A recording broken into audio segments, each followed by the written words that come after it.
Good morning, Earthlings. How are you today? Welcome to the show. Josh Poet with you here for another exciting round of first contact information coming right at you. Let's start things off with our date for today.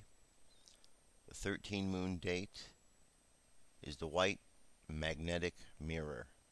White magnetic mirror guided by the mirror. White is the color of refinement. The magnetic tone, tone number 1, it's about attraction, and the mirror is about reflection and endlessness. And the thing about the one tones is it's the beginning. Remember, we go through the numbers 1 through 13. Yesterday was the 13th day, which means it was the end of a cycle. Today is a 1 day, which means it's the beginning of a new cycle.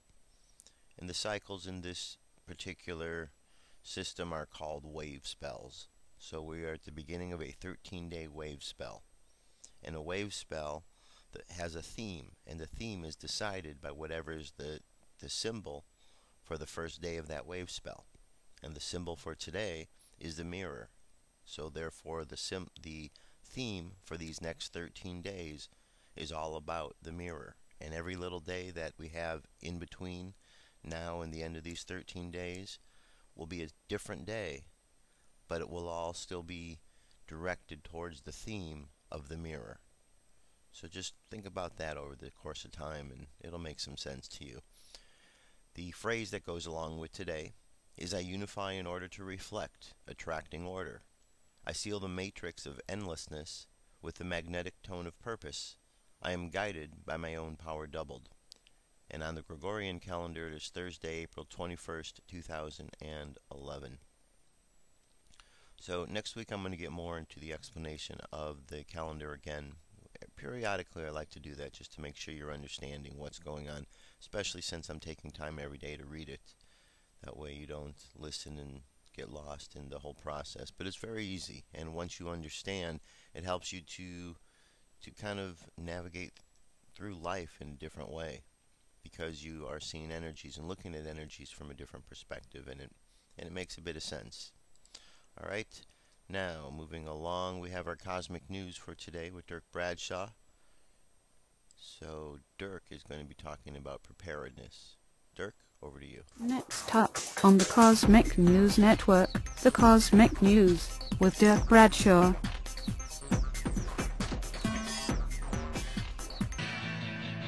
Flying high above the planet Earth, this is the Cosmic News with Dirk Bradshaw. Brought to you by CosmicNewsNetwork.com.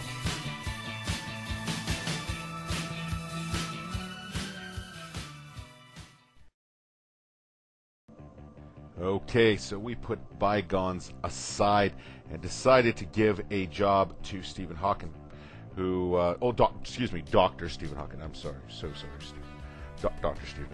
Dr. Stephen, sir.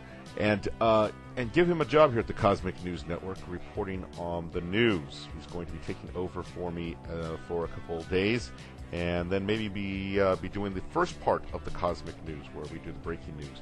That should be pretty exciting. So tonight, breaking news with Dr. Stephen Hawking.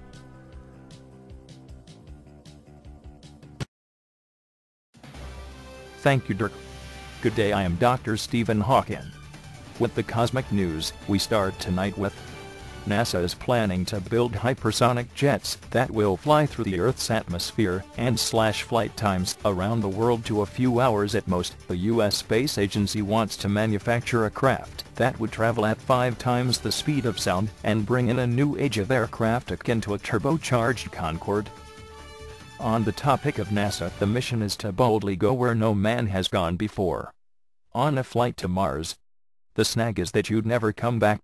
The U.S. Space Agency NASA is actively investigating the possibility of humans colonizing other worlds such as the Red Planet in an ambitious project that it would be too costly to make the return trip. And finally, when Crosby, Stills, Nash, and Young sang Teach Your Children, do you think they meant to instruct students on how to properly investigate UFO crashes? Well, that seems to be a trend in some UK schools, where UFO drills have been periodically staged over the past 2 years, according to Dateline Zero. In a typical drill, A UFO crash incident is created, and police arrive to show 8 to 10-year-old pupils how to handle such a scenario, which includes gathering wreckage, and the students are encouraged to share and write about the experience. Well, that is it for me. I am Dr. Stephen J. Hawken, for the Cosmic News. Don't do what I can't do. You know, the recession is not over yet. And if you're like me, you're always looking for something to do with the family that's not going to cost a lot of money. But how about this? How about something for free? That's right. Over 3,000 things to do for free. All right, well, I got your attention. Now, I'm going to tell you about a website here in Los Angeles called freeinla.com that does exactly that. It has over 3,000 things to do free in Los Angeles. You just go on the calendar, click on a date, and I guarantee you there will be something to do for free here in Los Angeles. Freeinla.com asks you, what are you doing tonight?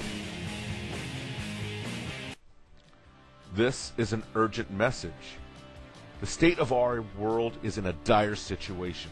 And looking at current events happening in Europe, the massive strikes of Europe may not be as far off as we'd like to think. People have this cozy feeling that it can't happen to us. It can. The USSR fell overnight. There weren't any warnings of collapse. It just happened. This information you're about to hear is not fear-mongering, but a presentation of world events and how things are changing before our eyes. Our retirement age has just increased. Pensions cut, lost. Social Security cut. It can all happen. Please make a plan for your family in case things do get rough. Use current information to make rational plans for the unwelcome future of potential chaos. The time is now to prepare, and it is up to you. Greek debt right now? Would I buy what? Greek debt right now. No, I'm not interested in government or sovereign debt because I think that all governments will eventually default, including the U.S. What? All governments. All governments. Today, financial conditions remain stressed, and many households and businesses are finding credit difficult to obtain. Nevertheless, on net, the past few months have seen some notable improvements. Bernanke cited growing confidence in financial markets and an uptick in consumer spending. Despite some positive signals, he says the unemployment rate is likely to remain high until 2011, slowing the recovery. The use of riot control agents and/or less lethal munitions, which could cause risk of injury to those who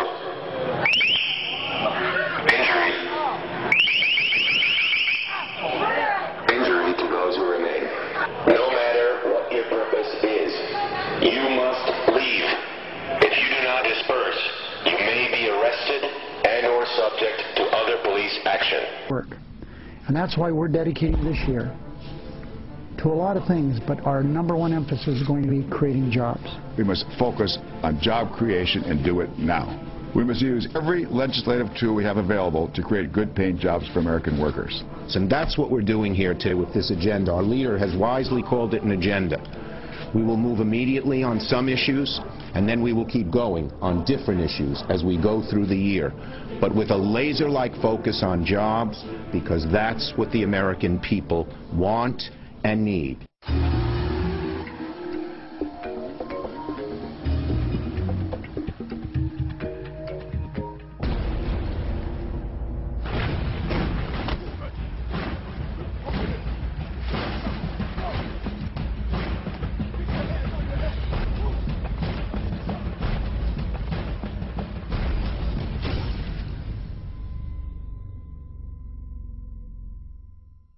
Most of the domestic groups that we have to pay attention to here are white supremacist groups. They're anti-government, in most cases anti-abortion.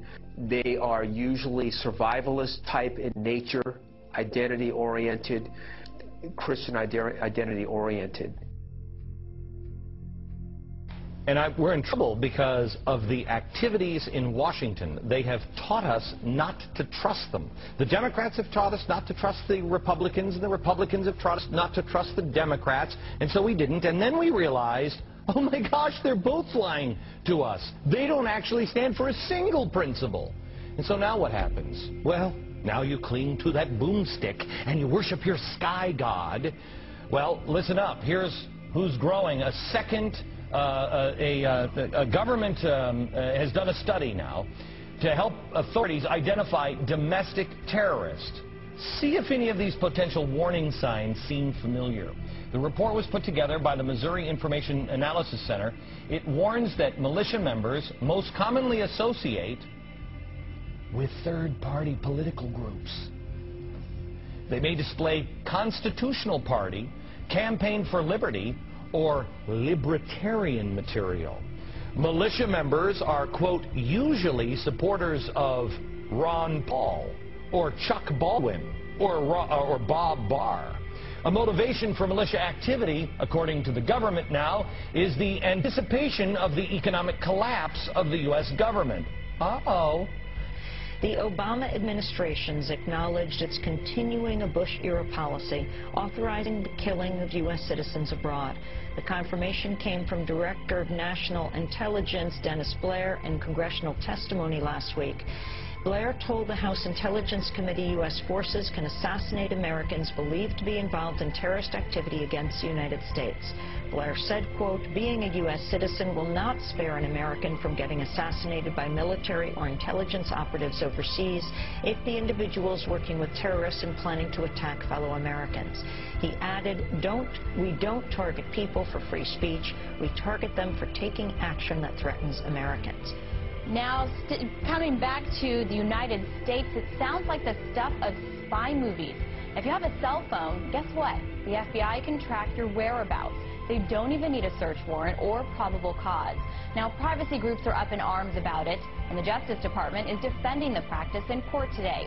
Here to talk about it with us is Declan McCullough, editor of CNET. Thanks so much for being with us. Now, I don't think most people even know that cell phone companies are keeping records of cell phone users' whereabouts. But privacy groups are up in arms about this over constitutional violations. The Obama administration, though, is arguing that warrantless tracking is permitted because Americans don't have an expectation of privacy in their cell phones' whereabouts. Who do you think has the better case here? It's impossible to predict the time when confidence will be lost, but it can come quickly. Resorting to buying other paper currencies will not be of much help. When the dollar crashes, most likely the purchasing power of all currencies, since all currencies hold dollars as a reserve, will go down as well. This means that dollars and other currencies will go into buying consumer items, precious metals, and other physical properties. Consumer prices will soar, as well as interest rates. The central bank will lose control, and the more they inflate, the worse the confidence becomes. The interest rates will respond to these efforts by rising sharply. If the Fed tries to reverse the run on the dollar, interest rates will also soar, and the pain on the American citizens will be of such proportion that political chaos will result. Either scenario leads to political and social chaos, the third event, and the most dangerous. Back to the question, with the coming official dollar devaluation, it would seem logical that large and small banks would need to have sufficient quantities of the new dollars in storage prior to the event. Is it possible that this type of info could be leaked by insiders as we get closer to it? Well, that's a good example of what I'm talking about.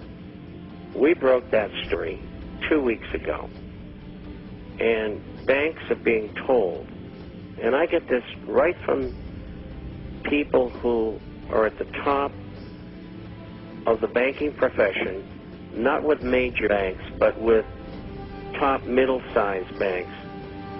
And they go to the Fed meetings, and they tell me what goes on.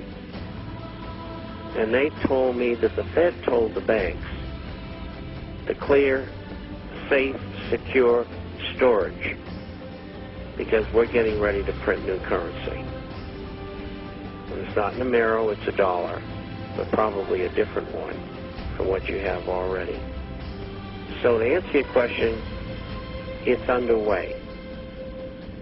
And it may not be in the printing stage yet, but the plans are there. First, the U.S. has been adding a fluoride to its public water supply for decades, and that's, of course, to prevent tooth decay. Well, now researchers from Japan are suggesting that we add lithium. So why is that? Well, they're actually not suggesting it, but they're certainly looking into it. Lithium is a medication that in prescription doses treats mood disorders in people with bipolar disorder or manic depressive illness. And what these researchers found in Japan is that lithium is present in trace amounts in the normal water supply in some communities. And in those communities, they have a lower suicide rate. And so they're really investigating whether trace amounts of lithium can just change the mood in a community enough to really, in a positive way, without having the bad effects of lithium, to really affect the mood and decrease the suicide rate. Very interesting concept. You know, it's the same reason why we put iodine in salt, fluoride in water. There's many different examples of where we put trace amounts of chemicals in the normal supply of food or water to help people's health.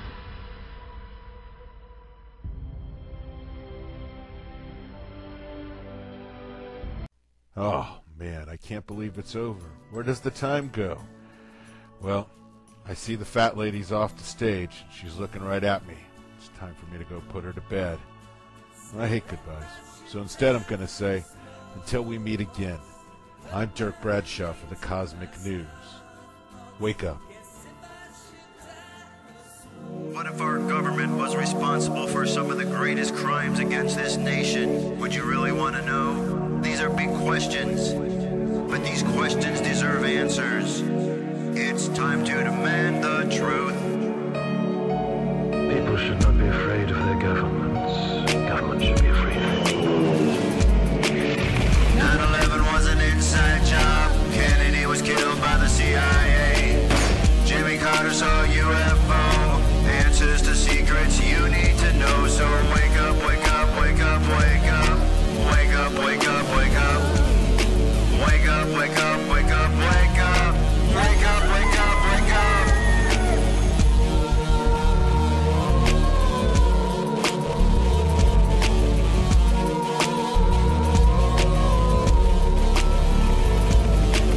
The evidence is overwhelming. Step past your fear, take a look.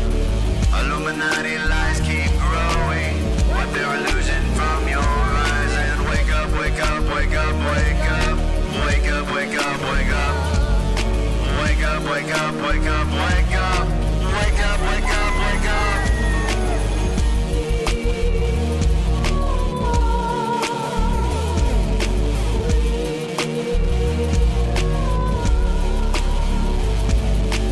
What would our founding fathers say if they were alive today?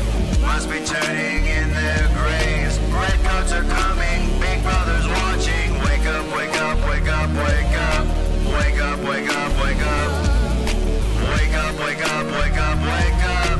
Wake up, wake up, wake up. What if by land and two if by sea? And I on the opposite shore will be ready to ride and spread the alarm through every Middlesex village and farm. Whenever any form of government becomes destructive of these ends, it is the right of the people to alter or abolish it. When a long train of abuses and usurpations, pursuing invariably the same object, evinces a design to reduce them under absolute despotism, it is their right, it is their duty to throw off such government and to provide new guards for their future security.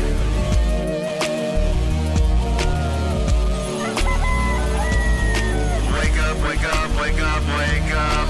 Wake up, wake up, wake up. Wake up, wake up, wake up, wake up. Wake up, wake up, wake up. Wake up, wake up, wake up, wake up. Wake up, wake up, wake up. Wake up, wake up, wake up, wake up. Wake up, wake up, wake up. Patriots arise. It's time to demand the truth. What if our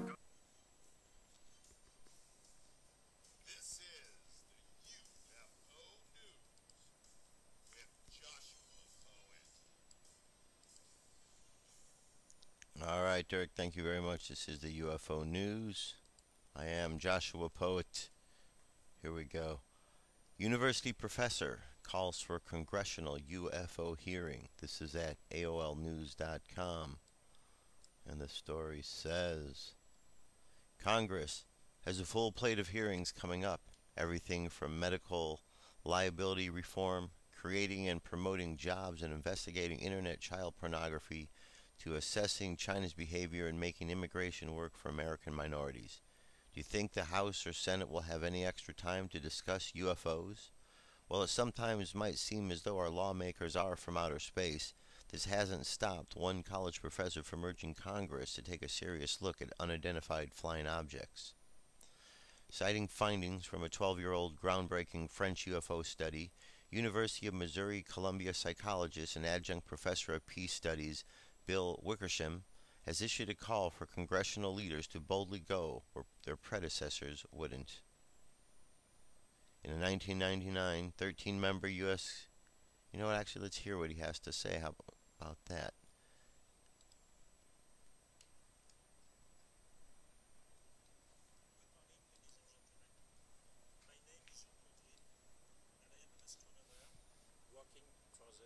French Centre National de la Recherche Scientifique from 1963 to 1998.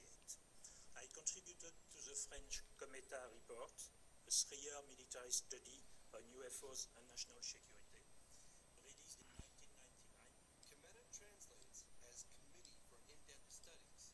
It was, in essence, a high-level think tank. Cometa included such members as 4-star General Bernard Nolan, who was the former commander of the French Tactical Air Force and military counselor to the Prime Minister, as well as André Lebeau, former president of the National Center for Space Studies, and attorney-at-law Michel Algarin, director of the Cometa Group. The Cometa Group published its findings in an historical 90-page report titled UFOs in Defense, What Should We Prepare For? The formation of the Cometa Group was initiated by French Air Force General Denis Letty. Cometa concluded that about 5% of the cases studied were inexplicable, and that the best explanation was what the authors called the extraterrestrial hypothesis. With investigative journalist Leslie Kane, I flew to France to meet General Letty. We met the general at his home on the outskirts of Paris. We went over some of the more puzzling encounters that led the group to their conclusions. And he saw the disc hovering.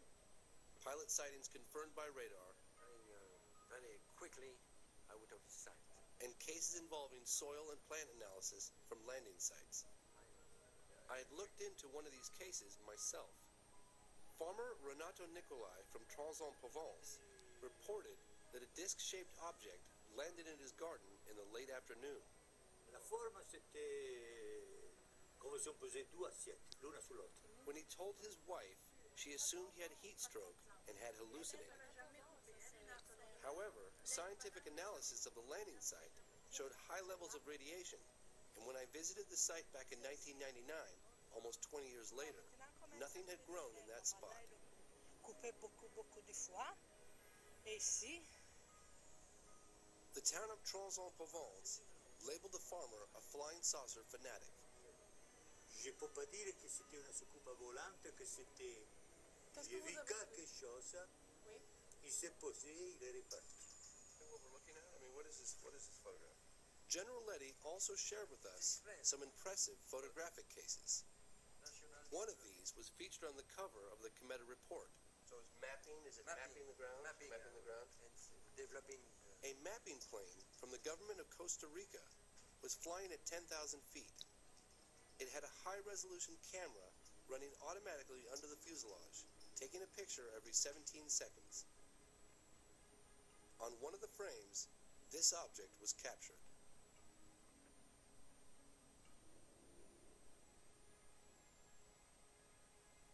After careful analysis by several scientists, including Richard Haynes and Jacques Vallée, it was determined that the object captured on film was a real 3-dimensional airborne object.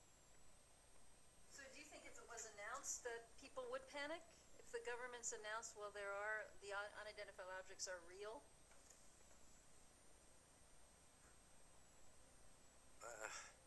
I cannot say yes, but I cannot say no.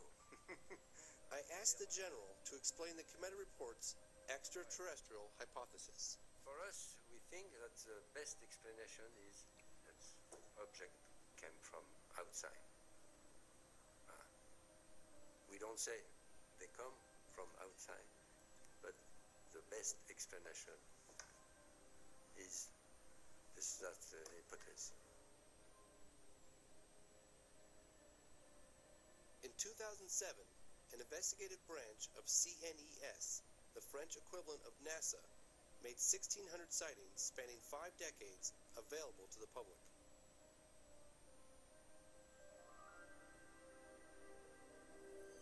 I asked CNES for an interview. I wanted to know who allowed the release of these files and why. C'est le président du Centre national d'études spatiales, quand il a décidé de remettre en route l'activité du GEPAN, de réorganiser, qui a donné comme mission de travailler de façon transparente vis-à-vis du public et des médias. We reviewed several extraordinary cases. Some even involved landings. I asked him what his personal beliefs were. Je crois que probablement nous découvrirons dans le futur que peut-être il y a de tout et que certains cas sont peut-être des visites extraterrestres, mais d'autres cas seront probablement des observations naturelles qu'on n'arrive pas encore à expliquer aujourd'hui. Et ça, c'est grand comme histoire. C'est grande histoire. C'est un grand projet. Big job. Huge job. All right, there you go, and that should give us good insight there. Now let's move on to our next story here. Witness sees so many UFOs he's naming them. A New Mexico witness reports that between June 19, 2009 and April 18, 2011, he has seen more than 2,300 UFOs, and he's even begun naming some of them as they make return appearances, according to testimony from the Mutual UFO Network Witness Reporting Database. One of the more spectacular cases took place on October 11, 2008, just north of the west where I was, visible over a row of pine trees next to my yard. A craft was hovering, the witness stated. It had a large light, lit in appearance like a LED, but casting no light. As soon as I looked at the craft, the large light, which was pointed down at me, moved smoothly and quickly up to the front of the craft, and the craft began to move in a southwesterly direction. I stood watching it, noting the lights around it and very dim red lights that appeared to be on it in a random pattern nearly covering the bottom of the craft. The witness also believes the crafts were appearing for him. And some of the opposition I've encountered has been because I say these crafts are flying for me, but they are. If I go 30 miles east to a parking lot at the I-10 at the 111 mile marker, they fly there. If I go 30 miles to the west, close to westbound rest area, they fly there. Both the places are in locations far from area lights, so the view is good there. Mexico is currently a UFO 5 rating with a low number of UFO sightings nationally. They had 4 in March. California, they had 45. Alright, and what do you think about the UFO in Siberia, the crash? There are those who, I haven't seen anything definitively saying whether it was an actual hoax or not. However, I have heard the mainstream media talk about it right off the bat as being a hoax and debunking it, as they're presenting the story, and actually presenting the story in the way to debunk it right from the titles they're using. So I haven't heard any definitive word on this. If you have, let me know. firstcontactradio@yahoo.com. And what else we have here? Last thing I wanted to show you, because I do mention it quite often, is the MUFON site, MUFON.com. You can go there. As you can see, if you're looking at the webcam behind me, they've got quite a nice site. Looks like they've recently updated it. They've got the UFO traffic report, radio report. Roger Marsh is over here. We've got a number of different stories on UFOs. You've got all about their organization here on the left-hand side, different UFO sightings that are taking place, and a lot of good stuff. And then right here, which is kind of cool, you have a map live MUFON UFO event map, right? So you click on there, and it's got your map of the United States, and you can drag it around wherever you are in the world. And okay, you see you got the UFO sightings, and you'll see the one right here, and you click on it, and it tells you that on April 20th, 2011 in Everett, Washington, there was a lights moving too slowly, flashing strangely. And if I click there, it'll take me to information on the full event that was reported. So that's pretty cool. So you can go through and you can see what kind of sightings people are reporting, and it's, you know, a map of the entire world. So you can actually go through, and anytime something is seen, you can find it out. And very cool. Keep on top of what's going on with the sightings as they are affecting our world today. Alright, let me jump to a song. I'll be right back.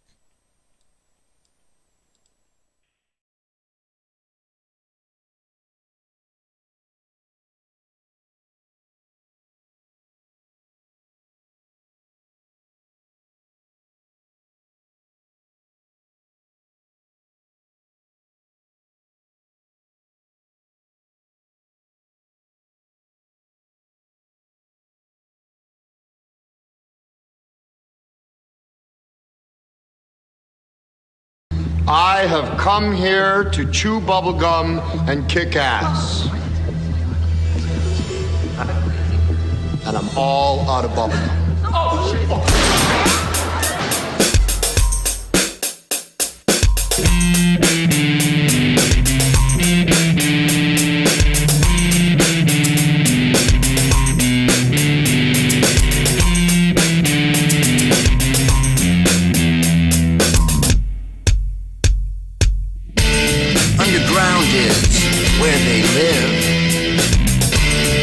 Bases that are secretive. We're not supposed to know where they come from or where they go. And if you ask our leaders today, this is what they will say.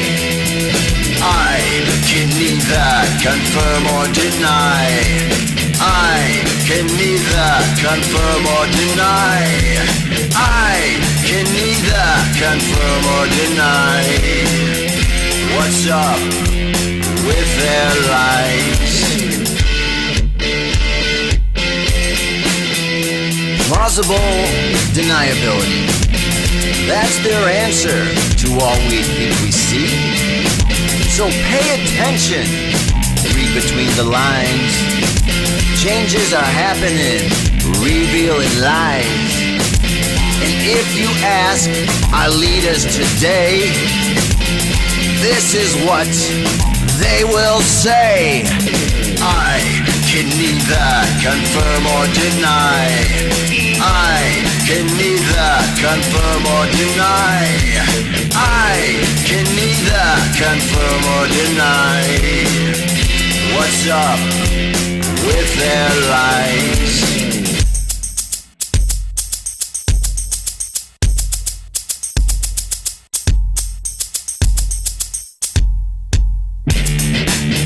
Now, underground is where they live, in the bases that are secretive.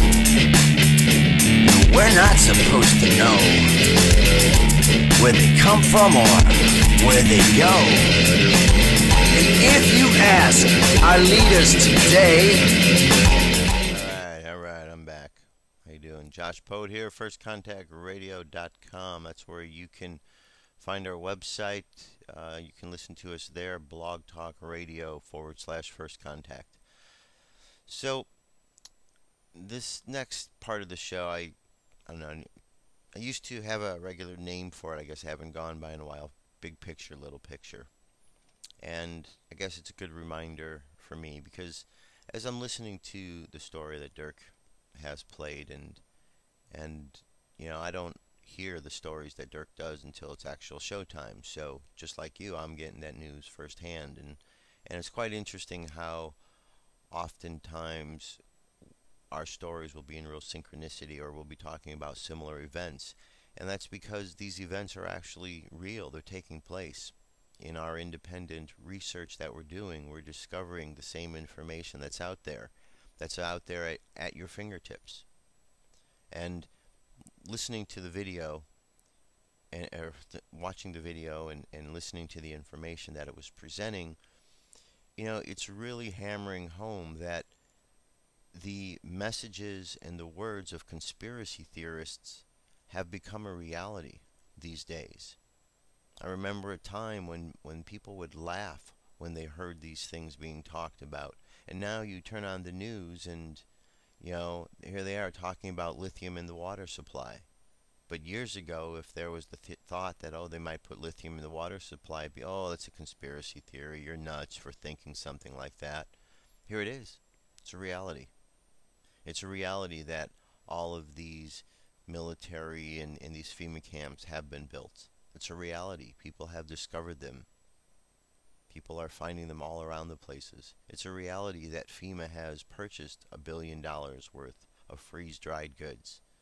It's a reality that you can go to the website and see that FEMA is going to be conducting an exercise that is going to cover 8 states next month. And they're going to simulate what would happen if the New Madrid fault line had a earthquake. That's a reality. You can go online and find that. And you can go and find examples of the police state. So the bottom line is, all of this stuff is going on. What's going to happen? What are you going to do about it? You could very easily pick up the book of Revelation or any prophecy that has been written about the end times like these and certainly see that what is going on fits right in with the story that's been told.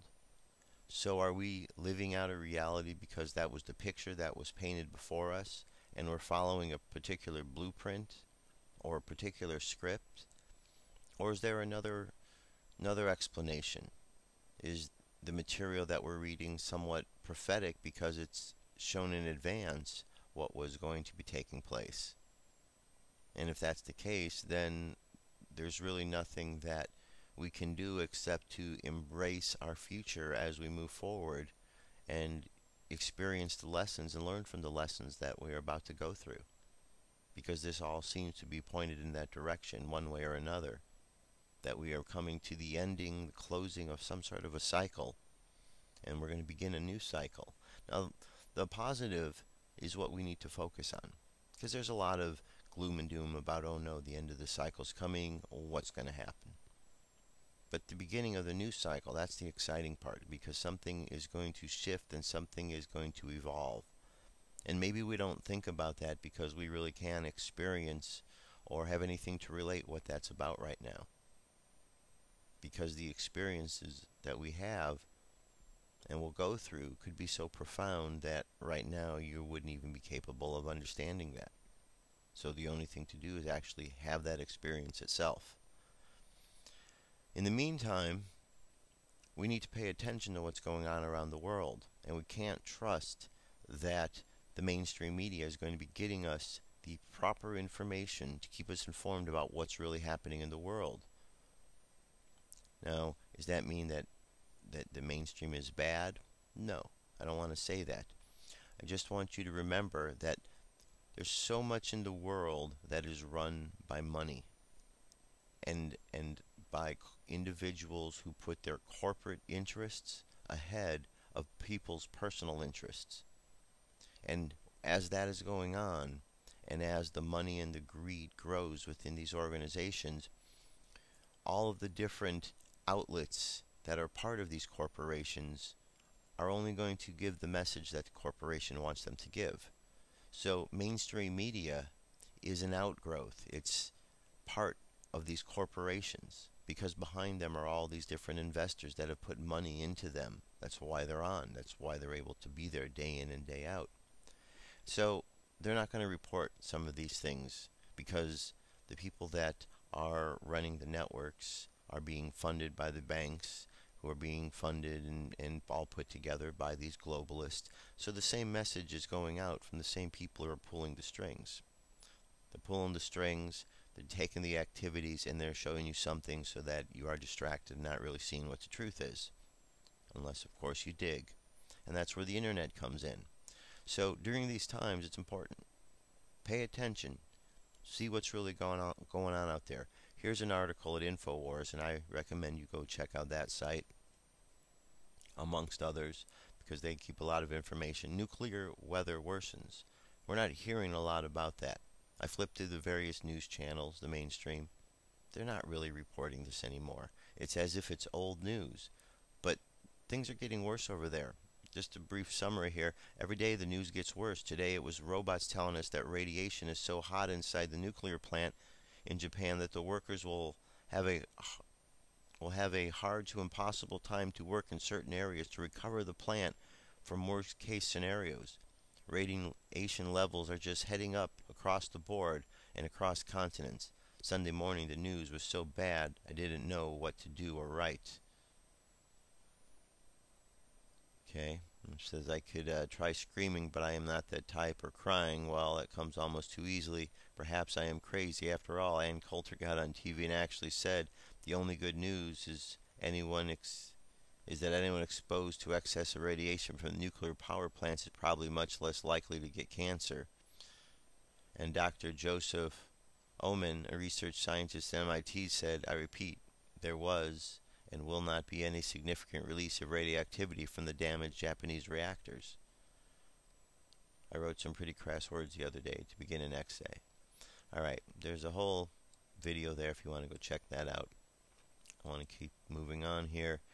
In other news, we have DHS launches a new system designed to terrorize the public. This is Kurt Nimmo and Alex Jones over at InfoWars. It says here, in order to keep the phony war and manufactured terrorism in your face 24/7, the government has trashed its old and absurd color system in favor of a new and more obnoxious system. So let's see what this is. This is Janet herself. The major problem with the color-coded system is it didn't communicate information. What was the threat? What were you supposed to do? Where were you supposed to go to get additional information? And it had no natural way to be reduced if a threat dissipated or was removed. And as you know, once you raise a threat, it's very difficult to reduce it, which is why having a system that sunsets is a major improvement. What this is designed to do is to say, look, when we have specific, credible information as evaluated by the intel community of an elevated or an imminent threat, then an NTAS alert will go out, and it will come out from me. It will come out from the secretary. And the only difference between elevated or enhanced is elevated means it's above the normal baseline that we have. Imminent means it's something that is very time sensitive, and we are trying to get people to react in a very time sensitive manner. That's right. They want you slaves to step to it when they say move. When they say jump, they want you to ask how high. Imminent, imminent. Got to get on it. Got to know those keywords, okay? The masters want to be able to control the puppets. Now here we have a video. Homeland Security. Black helicopters and drill over downtown Miami. Let's take a look at this.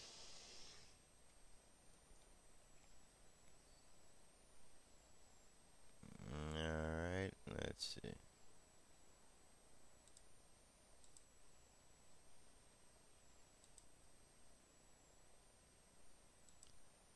Alright, not seeing a lot there except the helicopter, and it's again another something that's just going on. People aren't even noticing, right under people's noses. And then here again, this is the big battle that's going on with Donald Trump. Missing records in Hawaii, missing records in Kenya, missing records in Indonesia. Book to reveal Obama's true identity. Exclusive. This year's high-stakes publishing project quietly went to press this week, the Drudge reporters learned. After years of research and digging by the nation's top private investigators, here it comes. Where's the birth certificate? The case that President Barack Obama is not eligible to be the president. More. The street date is a long month away, and author Jerome Corsi, the man who torpedoed John Kerry's presidential dreams with Swiftboat, has gone underground and is holding his new findings this close. It's utterly devastating, reveals a source close to the publisher. Obama may learn things he didn't even know about himself.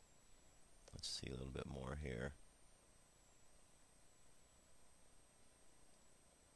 More. Does Corso definitely declare the location of Obama's birth? Will the president's attorney attempt to interfere with the book's distribution? The publisher vows to vigorously fight any legal action that may be taken.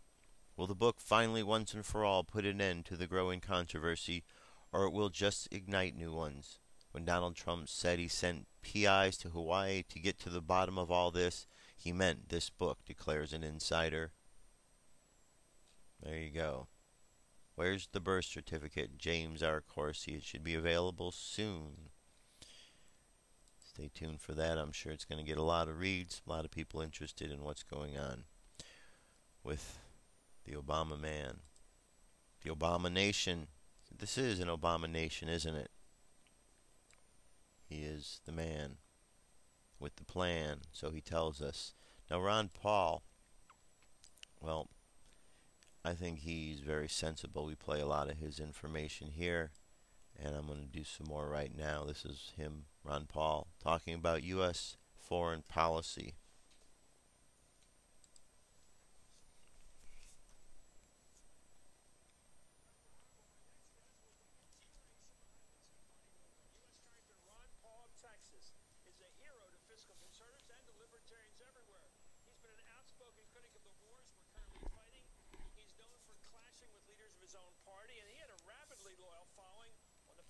Campaign trail back in 08. Congressman Paul, thank you for joining us. What do you make of the extension of our military now to 4 fronts? Iraq, Afghanistan, the drone attacks in Pakistan, which are quite heavy, and the new war front in Libya. How do you put it all together? It's an outrage, and I can't understand why the American people are tolerating it. Matter of fact, if you do poll them on this, about 70% think we ought to get out of Afghanistan. Of course, my position is we shouldn't have gone in and we should come back from all those regions. But, you know, a lot of people voted for the president because he had indicated maybe he would have a different foreign policy. And I think they're very disappointed because he has expanded the wars rather than diminishing them. So, yes, this is terrible. And I think the foreign policy is a major contributor to our financial problems. I also, of course, believe the domestic spending is a problem as well. But, you know, to me, the foreign expenditures in the war should be the easiest place to cut. And we now spend $1.2 trillion a year maintaining our current foreign policy. And I could find hundreds of billions of dollars there, and I wouldn't have to cut programs at home, programs that basically I don't agree with, but I don't feel like that's where we should cut first. I think we should cut out all this warmongering and bring our troops home, and I think politically it would be a smart thing to do. Can you run for office in this country and get elected in most parts of the country by saying, I don't think we need to be the #1 superpower of the world. We don't have to have the biggest army. We don't have to have the greatest weapons in the world. We don't have to have all this stuff that takes us into so many fronts. Can you get elected for president, for example, talking like that? I think it'd be more difficult, but one thing is, if people understand what I'm saying, well, then that's the point, isn't it? Wait, Chris, let me say, there's 2 different ways. One is military presence around the world, enforcing our views on, but I want to be #1. I want to set the example for the cause of liberty, to have peace and prosperity and trade with people, and then we will be a #1 force, but it will be a philosophic force. It will not be a military force. But people that push us overseas get it mixed up. They say, we are a great nation, and we are going to go over and we are going to force you to live like we do. And they go over and they say, we're going to spread American democracy. We've been doing that since Woodrow Wilson. My approach and the approach of many of the libertarian conservatives is quite different. It is to set an example where people would want to emulate us, and that means spreading ideas is much more valuable than spreading weapons, wasting our money, making us more vulnerable, and it all comes to end badly as far as I'm concerned. Let me ask you the 2 philosophical questions. What do you make of it when you hear that there's been a stoning over in Afghanistan where a whole village has killed a woman because of infidelity? What do you think of backing that kind of a culture? That's what we seem to be doing. We're supporting that country. Well, it's terrible. We shouldn't be supporting. We should, set an example and do better. So setting an example might mean that we not allow the president to get away with a position now that he has adopted to assassinate American citizens. You know, just, oh, he's a bad guy and we can't find him. He's to be assassinated, and have military tribunals in peacetime, have the Patriot Act invade the privacy of the American people. So I would say that's what we should do, and then maybe we will influence others. But no, it's atrocious when other countries do this, and especially when we support them. So we claim we're spreading our goodness. At the same time, we support countries like Saudi Arabia, and they have those kind of laws. At the same time, we're supposed to go to war against the Iranians because they practice these things as well. So it's the inconsistency and the contradiction of what we're supposed to be doing under our Constitution that makes the people so upset, especially now that we're totally bankrupt. All right, well, thank you very much, Ron Paul, and obviously a very touchy, important issue that we should be paying attention to. Now, I found this piece here, and I thought that it would be pretty interesting. This is about Pakal Watan and rock and roll, and this is from his Cosmic History Chronicles. All right, so listen to this. See what you get out of it, because I think you're going to find it as fascinating as I have. What's going on here?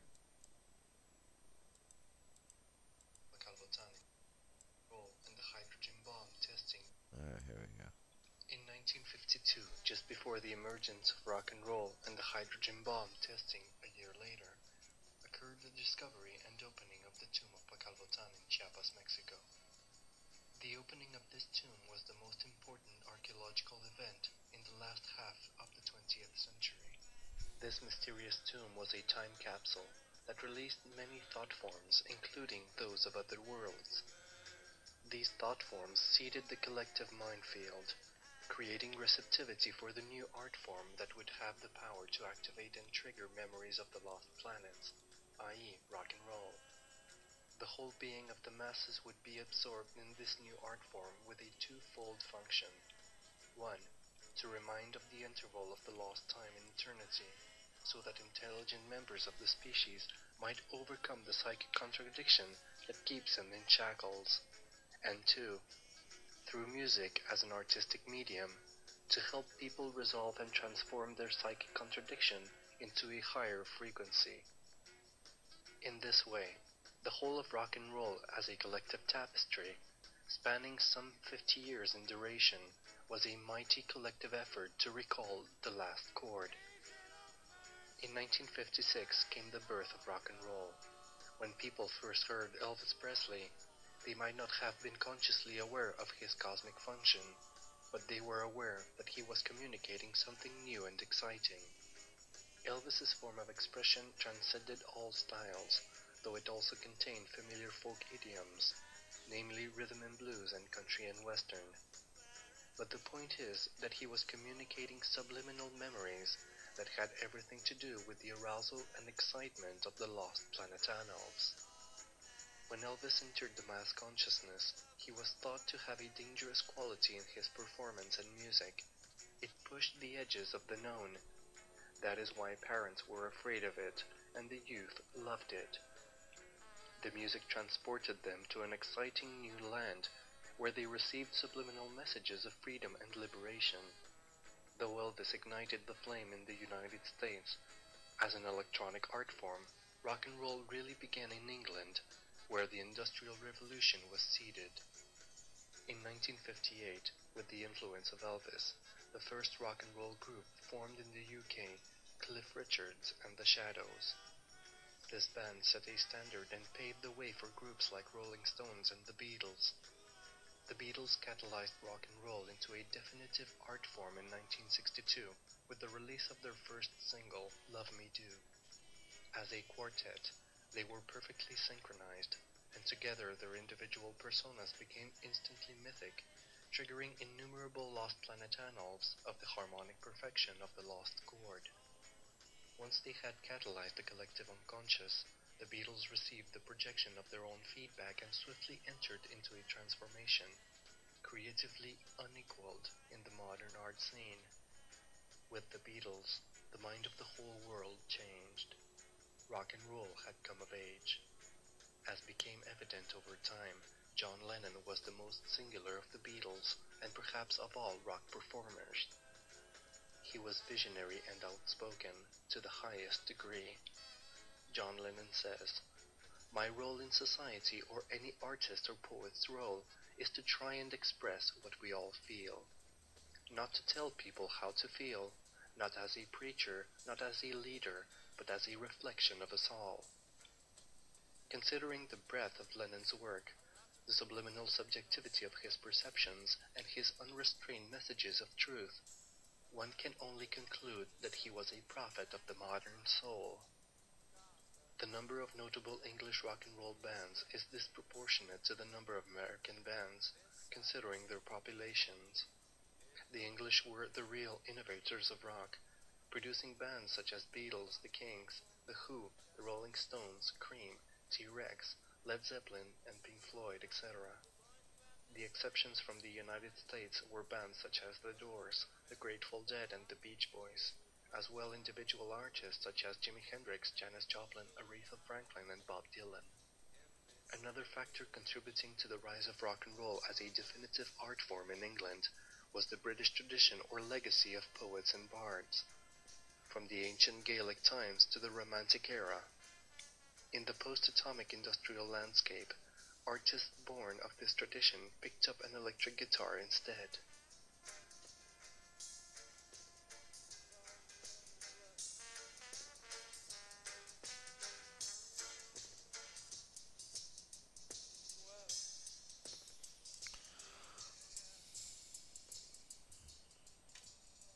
All right. Very interesting, very interesting. You can find that, it's called The History and, there's another one there I didn't play. It was a little bit longer. Music and the History of Cosmic Renaissance. This one was all about Calviton and rock and roll. Rock and roll. All right, we're about to the end of the show here. I think we have just enough time to go ahead and, whatever you're doing, let's just stop for a moment here. Let's just connect in to the day. Think about your day. Think about what it is you have to do today. See yourself walking smoothly and effortlessly through the day, and whatever obstacles get in your way, see yourself walking around them, stepping over them. And see yourself at the end of this day, seated at your home, relaxing, feeling good about how the day went. And now bring your energy and attention from there back to where you are along the path. Take a moment as you're walking along just to send out love and light around the world to all your brothers and sisters. Imagine and feel the love being sent from them around the planet. Send it down into the earth to help heal the earth.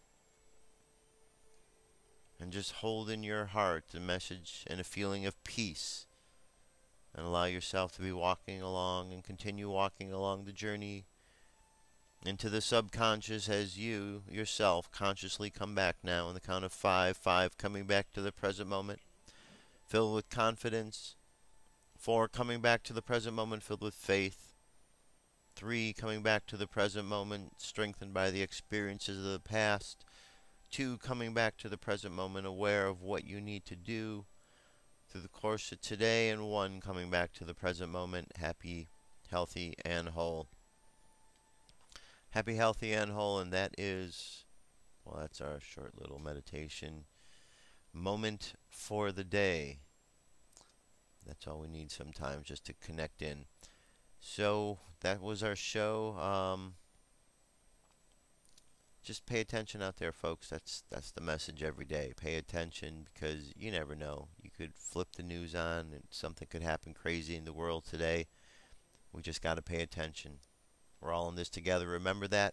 For Dirk Bradshaw, my name's Josh Poet. I'll be back tomorrow. Have a great day. Peace.